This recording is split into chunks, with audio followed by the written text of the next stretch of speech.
Essa é uma das coisas que eu fazia dentro do setting terapêutico para resolver em 1, 2 dias vício. Como é que você resolve vício? Olha, o objeto do vício é cachaça, droga, carta, mulher, computador, pornografia, o que é que seja. Você tem que criar uma imagem na memória desse sujeito que torne odiosa aquela experiência, de tal modo que o sujeito vai rejeitar aquilo. A gente tem esses dois mundos, o imanente e o transcendente, na qual essas faculdades elas vão operar, cada uma a seu modo, cada uma tendendo a algo, ok? Eu queria fazer, nesse momento, sem ser exaustivo, porque isso aqui dá um curso de 1 ano, né? São 12 faculdades, vai ficar 1 mês em cada uma. Com férias, então, dá 1 ano e meio, com a parte de dúvidas no meio do caminho. Mas dá pra rapidamente a gente fazer uma passagem de faculdade a faculdade e fazer e tentar ter uma compreensão um pouco mais sofisticada, né? Ou mais completa, pelo menos, acerca do ser humano. Porque é o seguinte, todos nós estamos, em primeiro momento, assim como a gente começou essa nossa conversa, nesse mundo material. Um mundo feito de pedra, água, fogo, ar, carne e osso. Tem cor, tem textura, tem som, tem cheiro. É esse o nosso mundo que a gente está. Beleza? Né? O primeiro contato da gente com o mundo é esse. É um contato material. Né? A gente entra no mundo e é pego nos braços da parteira, é entregue para o colo da mãe, é exposto ao bico do seu seio. E a gente começa a nossa história aqui. Nossa história nesse beleza. Então, há uma quantidade de mundo material que vai ser apreendida pela gente. Esse é o nosso sistema de referência inicial ou primário. É a referência que o mundo material dá pra gente. Segue sendo assim, mesmo gente velho, né? Ou seja, a gente que é velho, a gente tá olhando para as coisas, se orientando no mundo material. A gente anda por um corredor, sem trombar nas laterais, né? Porque a gente reconhece a presença das paredes.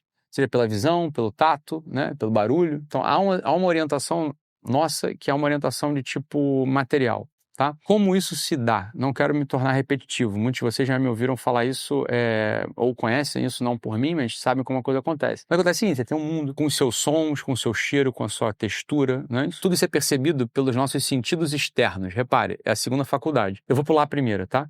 A primeira realmente demandaria muito tempo para ser explicada. E ela não é necessária para isso que eu quero falar aqui agora. Tá? Os sentidos externos, eles são expostos a essa quantidade material de mundo. Som, luz, cor, cheiro, textura, né? Os sentidos externos, portanto, são expostos. E o senso comum, que é a terceira faculdade, separa, né? Na maçã, ela separa o vermelho do doce. Quando a gente come a maçã, ela tem uma textura, ela tem uma cor, ela tem um sabor, né? A gente sente que ela é fibrosa, sente que ela é doce ou mais azedinha, a depender da maçã, né? E sabe que ela é vermelha. Então a gente viu que ela é vermelha. A gente tem 3 sentidos na maçã. Tem 3, pelo menos, sentidos muito... a visão, o paladar e o tato. Então sentimos que ela é fibrosa, é tato, né? É fibrosa. Então tem uma qualidade tátil a maçã. Ela tem uma qualidade gustativa, ela é doce. Ela tem uma qualidade visual, ela é vermelha, né? Como é que a gente percebe o mundo? A gente percebe o mundo através dos sentidos. Então, ao comer uma maçã, os sentidos entregam pra gente todas as informações embaralhadas, por assim dizer, e o senso comum separa as qualidades. Separa o que é cor para um lado, o que é gosto para o outro, o que é textura para o outro, o que é informação visual auditiva para o outro, beleza? A cogitativa, ela interpreta, de algum modo, essas informações dando unidade aos entes individuais. Então, a cogitativa o que faz? A cogitativa é aquela faculdade que identifica o contorno dos indivíduos no mundo. Quando eu falo indivíduos, não são só as pessoas. Quer dizer, essa caneta é o indivíduo. Caneta. Tá? Perceba que quando eu olho para essa caneta, tá a caneta em cima do livro, que está em cima do outro livro, que está em cima da mesa. A informação bruta ela vem toda embaralhada para mim. O senso comum divide e a cogitativa contorna. Percebe ou não? Então eu tenho a possibilidade de orientação no mundo através da cogitativa. Tá ou não? A cogitativa, ela faz com que eu consiga me orientar nesse mundo material agora, nesse momento. Isso é imediato. Eu tô vendo aqui, ó, tem contornos. Eu não confundo a câmera com a parede. Apesar de olhando aqui, tá junto, né? Quer dizer, por que não tá junto? Como é que eu percebo como é que eu percebo a unidade e a profundidade das coisas? Pela cogitativa. Tá ou não? Isso é o que a cogitativa faz. Ela contorna os indivíduos. Ela contorna os entes individuais desse mundo material. Fazendo com que eu possa, inclusive, estimar distâncias e calcular meus movimentos, por exemplo, né? Isso é a cogitativa quem faz. Quando um gato pula de um muro para um telhado, ele está usando a cogitativa para fazer esse cálculo trigonométrico, né? Então há uma distância, ao meu corpo, ao outro corpo, ao terceiro corpo, eu calculo, eu pulo, beleza? Eu faço um cálculo entre o que está próximo de mim, né? Aonde eu quero chegar, onde eu não estou e a outra coisa. Então, eu, em cima do telhado, numa certa distância do muro. Eu quero saber se eu consigo pular para cá, beleza? Então ele faz esse cálculo trigonométrico aqui, ó. Tum. Ele pula, e aí eu consigo pular. É um tipo de cálculo que a cogitativa ajuda a gente a fazer esse cálculo o tempo todo, tá? Perfeito. Corre o seguinte, uma vez que, atenção, isso aqui é importante, uma vez que eu tenho a experiência dois entes individuais, esses entes individuais, eles, né? Então aqui eu tenho uma caixa. Eu vi essa caixa. Ela entrou através de sentidos, percebe? A cogitativa contornou e percebeu que é uma caixa mesmo. E ela entregou para memória. Na memória fica registrado um fantasma dessa caixa. É um fantasma, atenção, do ente particular, que é o fantasma desta caixa, desta câmera, deste livro. Esse eu tô...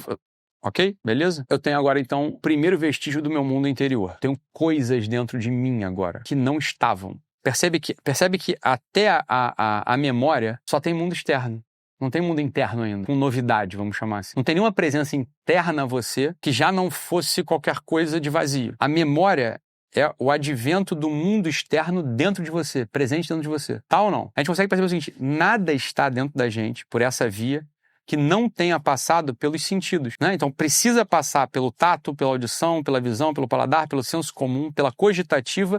Então agora eu tenho fantasmas na minha memória, fantasmas particulares na minha memória. Tá ou não? Aqui começa a ser criado meu mundo interior. Daí se depreende que o mundo interior dos seres humanos seja tão diferente um do outro. Aí com essa diferença específica entre nós, para além do nosso corpo, além do nosso tamanho, para além do nosso gênero, do nosso sexo, né? A diferença do nosso mundo interior é brutal, porque dependendo do tipo de coisas que você viu, enxergou, experimentou pelos sentidos, você vai ter um mundo interior, diante do qual o teu apetite concupiscível pode trabalhar. O teu apetite concupiscível, atenção, ele trabalha baseado no registro da memória que você tem dentro de você. Então, aí que está a resposta. O apetite concupiscível, ele age na memória que você tem das coisas, mesmo no momento imediato. Essa memória se junta com outra coisa. Olha só, presta atenção. Você viu uma pizza, e você quer comer a pizza. Você, sobretudo, quer comer aquela pizza, porque a pizza, esse fantasma que está presente dentro de você, ele é capturado pela tua imaginação. Eu falei imaginação, né? Ele é capturado pela tua imaginação. E ele é combinado com outro fantasma. Bom, o que a imaginação faz? A imaginação combina os fantasmas dos particulares e cria um terceiro registro. Então, por exemplo, vamos lá. Você tem um fantasma da pizza. Você tem um fantasma do dia que você comeu uma pizza e ficou feliz no passado. Você tem dois fantasmas. Então, quando você vê essa pizza,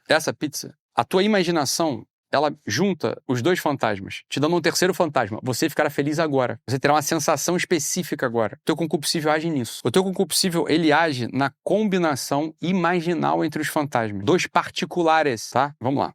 Vamos usar a imaginação só pra gente... Vamos lá. Você já viu um carro, né? Você já viu uma pessoa, não é isso? Você já viu uma pessoa de 20 anos loura, uma menina de 20 anos loura que parece a Barbie. Você tem essa imagem na cabeça? Uma menina assim, bonitinha, jovem, lourinha, magrinha. Tem? Todo mundo tem essa imagem na cabeça? Eu tenho essa imagem na cabeça muito fresca, porque eu acabei de ver uma no shopping, desse tipo. Era a Barbie, tava descendo a escada rolante, né? Beleza? Você tem um carro na cabeça? Tem imagem de um carro na memória? Deixa eu pedir pra vocês uma coisa. Junte as duas coisas agora. Junta um carro com uma menina. Lourinha, bonitinha, nova. Você conseguiu criar uma terceira imagem? Quem faz isso é a imaginação. Você já viu o filme Carros, com certeza. Ou sabe do que eu tô falando. O McQueen, o Relâmpago Marquinhos, né? Tu viu um vídeo da mãe que chega pro menino assim, de uns 4 aninhos. Ele tá vestindo uma galocha. Ela fala assim, filho, o Relâmpago McQueen morreu. Aí ele, puta que o pariu! Ele era tão novo! O moleque fica revoltado. O Bach tá botando uma bota, uma galocha. Ele, putaria. O Relâmpago Marquinhos morreu, cara. O que é isso aqui? Vamos lá. O que foi feito ali? Foi utilizado a imaginação. Você junta uma cara de gente com um carro. Que faculdade humana é capaz de fazer isso? A imaginação. O que a imaginação faz? Ela junta coisas. Podem ser coisas desse tipo, onde não vai acontecer na realidade, né? Não tem isso na realidade. Ou coisas que tem na realidade. Pizza, mais lembrança do dia que você comeu uma pizza e ficou feliz, você gostou, você gosta de pizza, cara, né? Aí você gera uma terceira imagem. Agora eu seria feliz se eu comesse uma pizza. Seu concupiscível age aí. Seu concupiscível, ele move a tua ação para reproduzir imagens que a tua imaginação plotou na tua memória, no instante imediato. É isso que o apetite faz com o concupiscível, tá? O concupiscível, ele tá todo instante ele tá todo instante mexendo na imaginação para gerar imagens novas na tua memória, capazes de te satisfazer nesse mundo e te realizar plenamente no mundo da imanência. É isso que o concupiscível faz, né? O concupiscível não tem o dia de amanhã. O concupiscível não tem o transcendente. O concupiscível tem a tua realização plena na imanência. Como é que você é mobilizado neste mundo para bem se orientar no domínio da imanência? Criando imagens novas na tua memória, ok? Ou não? Tem duas perguntas aí pra sair. Fala. Ítalo, isso quer dizer que o desejo não tá na coisa, né? Mas na pessoa. Pois é, claro. Então o desejo ele pode ser mudado à medida que o imaginário se muda. É claro que as coisas apetecem, mas atenção, elas podem apetecer pro inverso. Uma vez, eu era criança e tive uma experiência que me acompanhou até tardiamente. Eu adorava sorvete de flocos. Sempre que eu ia pra São Pedro da Aldeia, tinha ali uma quiosque, um trailer, ok? Perto do Genésio, na Praia do Sudoeste, na qual minha mãe, por algum motivo, ela liberava dinheiro pra eu tomar aquele sorvete. Isso foi especificamente numas férias. Minha mãe nunca deixava de tomar sorvete na praia e picolé na praia, porque era caro, né? Então ela não deixava, a gente não tomava picolé na praia. Beleza? Ótimo. Então era o que ela dizia. Eu acreditei até esse preciso momento. Podia haver outros motivos ocultos, mas ok, eu fico com esse. O fato é que naquelas férias, ou sei lá, não sei se era férias, mas ela deixou, eu tomei sorvete, eu vomitei o sorvete de flocos. Alguém tem essa experiência? Eu tive. Teve duas coisas que aconteceram comigo. Um foi o sorvete de flocos, outra era um sanduíche de pernil. Eu vomitei, eu lembro de vomitar, lembro do gosto do vômito de sorvete de flocos e de sanduíche de pernil. Eu fiquei por anos sem conseguir olhar para um sorvete de flocos num sanduíche de pernil. O que é isso? Isso é o concupiscível me afastando daquela imagem odiosa. O gosto do vômito, ou seja, ele misturou duas imagens internas. Eu não tenho mais o sabor do vômito com gosto de flocos não está em mim, não está agora sendo experimentado. O que eu tenho em mim? Um fantasma vívido, por algum motivo, que sempre que se apresentava para mim doravante, o fantasma do sorvete de flocos, o meu concupiscível me empurrava para um outro lugar. E fazer rejeitar. Então, claro que a gente consegue, mesmo diante de objetos apetitosos, criar imagens novas, internas, que faz com que eu me afaste daquilo. Essa é uma das coisas que eu fazia dentro do setting terapêutico para resolver em 1-2 dias vício. Como é que você resolve vício? Olha, o objeto do vício é cachaça, droga, carta, mulher, computador, pornografia, o que é que seja. Tem que criar uma imagem na memória desse sujeito que torne odiosa aquela experiência. De tal modo que o sujeito vai rejeitar aquilo. Quando se lhe apresenta E tem que ser uma coisa tipo gustativa em geral. Tem que ser uma coisa asquerosa mesmo. Dá pra fazer. No fundo, não é tão difícil. Tem que ser fácil, na verdade, né? Mas você cria fantasmas significantes novos que eles, de algum modo, eles regem, eles aparecem sempre que aquele objeto se apresenta para a experiência do sujeito. E o concupiscível orienta para outro lugar. Ele vai criar outra imagem. Ele cria qual imagem? Do gosto de vômito com flocos. Você não quer isso, quer? Ninguém quer, né? Você abandona o sorvete de flocos, pega outro. Pega o de creme, de chocolate, não sei o quê. Né? Beleza?